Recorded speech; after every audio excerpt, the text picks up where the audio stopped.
Halo semua, hari ini kita akan membahas mal-mal yang angker di Jakarta. Beberapa mal ini pernah menjadi sasaran penjarahan dan pembakaran hingga menewaskan ratusan orang di dalamnya.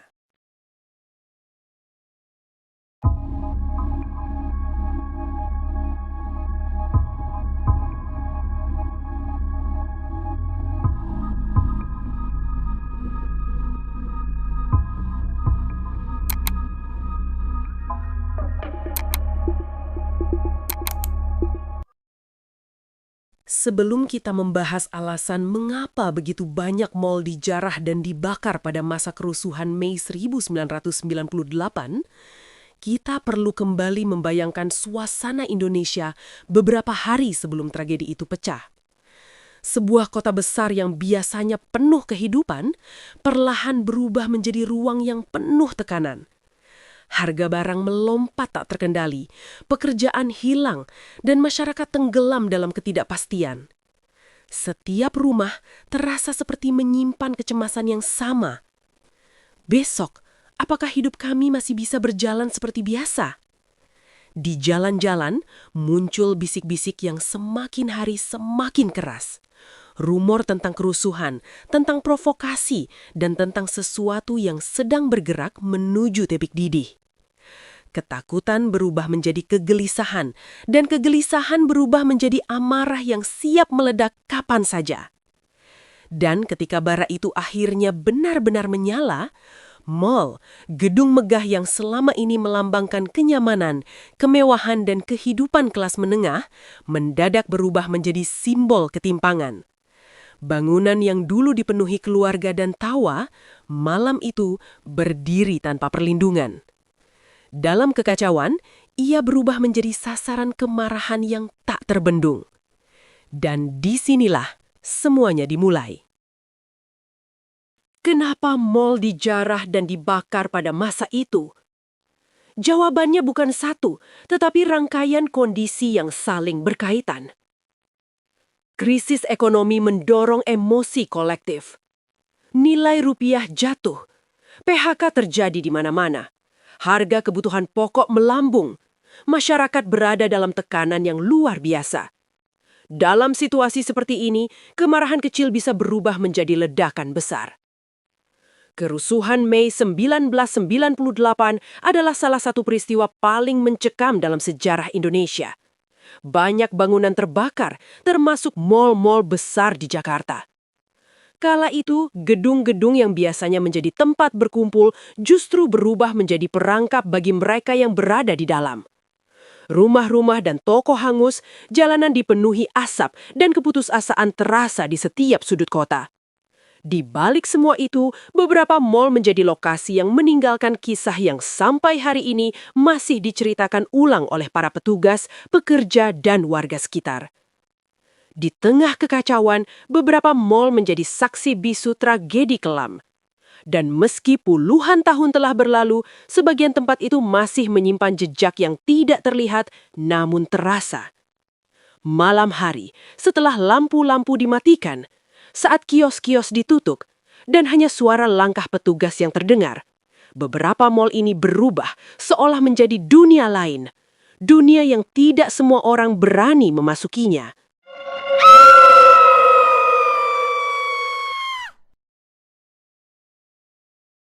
Koridor yang masih menyimpan bisikan.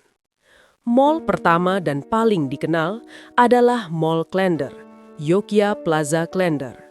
15 Mei 1998.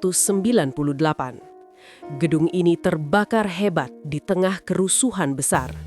Ratusan orang tidak berhasil keluar. Sejak saat itu, nama Klender menjadi legenda urban tersendiri. Cerita dari warga. Beberapa warga sekitar mengatakan bahwa pada malam tertentu, mereka melihat bayangan berlarian di lantai atas. Tidak jelas, manusia atau sekadar imajinasi. Yang pasti, cerita itu selalu sama. Penjaga malam. Seorang mantan penjaga mal bercerita bahwa pada jam 2 pagi, ia mendengar suara langkah kecil di koridor kosong. Ketika ia mendekat, Suara itu berhenti, namun hawa panas seperti asap terasa memenuhi udara. Aroma hangus. Yang paling sering dilaporkan adalah aroma terbakar yang tiba-tiba muncul di area tertentu meski tidak ada aktivitas apa-apa. Pesan dari driver online. Beberapa ojek online mengaku menolak pesanan malam hari ke mall ini. Bukan karena takut, tapi lebih karena suasana yang tidak enak. Sesuatu yang sulit dijelaskan dengan logika. Mall Klender tetap menjadi simbol tragedi 1998. Dan meski kini telah diperbaiki, kisah-kisah itu seperti enggan pergi.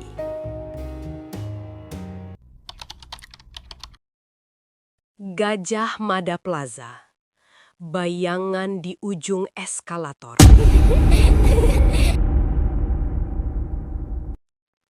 Mall berikutnya adalah Gajah Mada Plaza. Daerah ini ikut merasakan dampak kerusuhan dan bangunan sempat terkena imbas. Cerita pekerja. Petugas kebersihan pernah menyebut bahwa ia mendengar teriakan samar dari area parkir basement saat mall sudah tutup total. Setiap ia mengecek, tempat itu kosong, namun suhunya terasa sangat dingin. Ada pula kisah tentang seseorang yang masuk ke mall untuk mengambil barang ketinggalan. Di ujung eskalator, ia melihat sosok wanita dengan rambut panjang membelakangi. Ketika ia memanggil, sosok itu hilang begitu saja. Apakah hanya pantulan kaca atau sesuatu yang lain?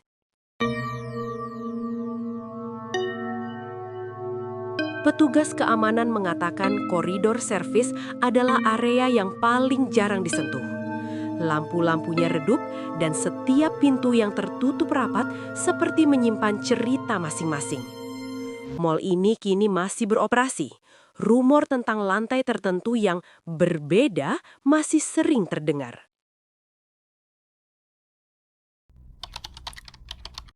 Atrium Senen.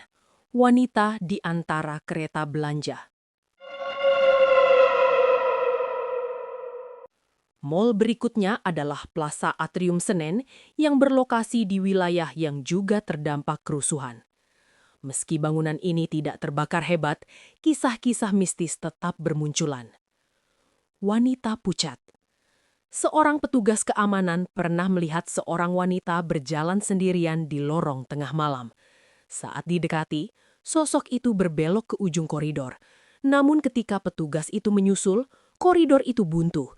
Tidak ada pintu, tidak ada tangga. Basement yang dingin. Para pekerja sering membicarakan basement parkir yang dinginnya tidak wajar. Kadang terdengar suara seperti kereta belanja yang diseret jauh di dalam area tertutup. Cerita horor yang beredar terkait Mall Citraland, sekarang Mall Ciputra Jakarta, dan kerusuhan Mei 1998 merupakan bagian dari urban legend kelam di Jakarta. Meskipun Mall Klender, Yogya Plaza adalah pusat tragedi pembakaran terbesar dengan ratusan korban jiwa, Mall Citraland yang berlokasi di Jakarta Barat juga menjadi salah satu sasaran penjarahan dan kerusuhan, menciptakan suasana mistis pasca kejadian. Beberapa narasi horor yang umum dikaitkan dengan lokasi-lokasi terdampak kerusuhan 98, termasuk kawasan Grogol atau Citraland, angkat di podcast horor seperti RJL5 menyebutkan adanya suara jeritan minta tolong atau tangisan wanita di area mall yang sudah sepi atau di jam-jam penutupan. 4. Penampakan penjara. Konon, beberapa arwah penjara yang tewas terpanggang saat menjarah mall di tahun 1998 masih berjalan-jalan di lokasi tersebut, terjebak dalam kejadian masa lalu.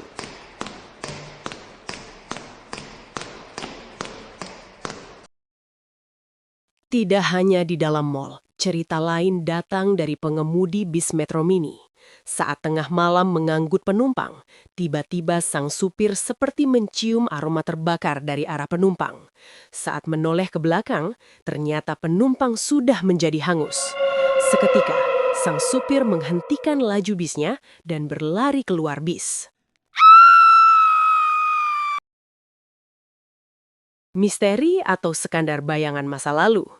Apakah mal-mal ini benar-benar angker? Atau semua cerita ini hanyalah cara masyarakat mengingat tragedi kelam yang pernah terjadi? Pada akhirnya, mal hanyalah bangunan. Namun kenangan manusia, terutama yang penuh trauma, sering tinggal jauh lebih lama daripada tembok itu sendiri. Yang jelas, setiap lorong, setiap pintu selfish, dan setiap basement menyimpan cerita. Cerita yang mungkin tidak akan pernah kita dengar secara utuh. Dan ketika malam tiba, kita hanya bisa berharap bahwa yang kita temui benar-benar manusia.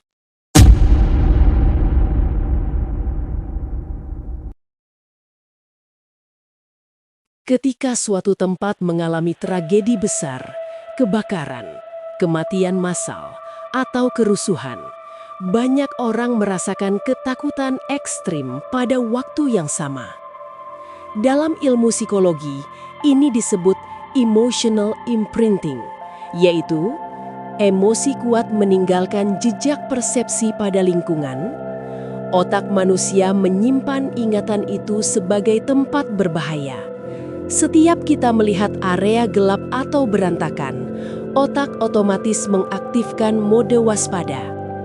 Karena itu, meski tragedi sudah lama berlalu, otak manusia tetap memproyeksikan ketakutan di tempat tersebut. Lingkungan fisik yang mendukung ilusi horor.